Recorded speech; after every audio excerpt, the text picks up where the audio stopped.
Hai, saya Fei Wongso, CEO dan co-founder dari Kumpul.id dan juga presiden dari Coworking Indonesia. Saya tertarik terjun ke dunia startup sebenarnya karena melihat potensi perkembangan bangsa Indonesia. Awalnya dulu masuknya lewat coworking karena saya melihat coworking bisa menjadi wadah yang sangat efektif untuk pertumbuhan entrepreneur, dan kunci pertumbuhan suatu negara secara ekonomi, secara inovasi, kesejahteraan itu dari level entrepreneurship-nya. Nah, startup ini adalah sesuatu yang bisa mengakselerasi. Selama beratus tahun narasi bisnis dan kepemimpinan merupakan narasi maskulin, dan mungkin pemimpin-pemimpin perempuan yang dinilai sukses pada saat ini adalah orang-orang yang mempunyai karakteristik atau kualitas maskulin.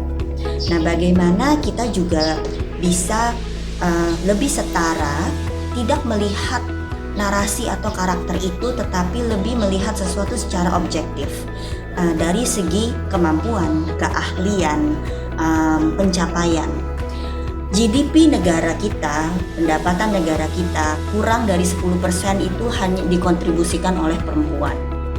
Nah, jadi ketika perempuan bisa didorong untuk mengembangkan usahanya ke level yang lebih besar, ini akan menjadi suatu sumbangsih yang sangat besar untuk pendapatan negara dan kesejahteraan negara. Perempuan ataupun laki-laki di Indonesia, kita ini adalah masyarakat yang komunal. Jadi kita sangat perlu persetujuan dari orang sekeliling kita ketika mau berbuat sesuatu. Inovasi adalah bagaimana melihat dengan perspektif yang berbeda, sesuatu cara baru yang tiba-tiba bisa membuat dampaknya atau akselerasinya itu jauh lebih cepat. Nah, kadang-kadang saya selalu berkata, we need to think outside the box. We need to step outside the box. Jadi kita harus assess, harus menilai apakah orang-orang di sekeliling kita ini sudah mendukung kita untuk berpikir secara inovatif, untuk mencoba hal-hal baru. Apakah ada persetujuan untuk kegagalan, tidak apa-apa untuk gagal ketika misalnya mencoba cara baru. Kalau belum, berarti kuncinya adalah kita mencari komunitas atau support system atau orang-orang yang mungkin lebih sama nih kira-kira minatnya atau tujuannya. Jadi menurut saya SheHacks ini adalah suatu kesempatan emas bagi perempuan untuk mencoba. Ini ada bimbingannya nih, ada cara bagaimana untuk bisa lebih berinovasi dan membuat sesuatu yang betul-betul berdampak. Dan juga jadi bisa bertemu dengan mentor-mentor, coach-coach, peserta lain, tim lain yang juga mempunyai visi yang sama. Harapannya semua program hanya menjadi langkah awal, menjadi modal.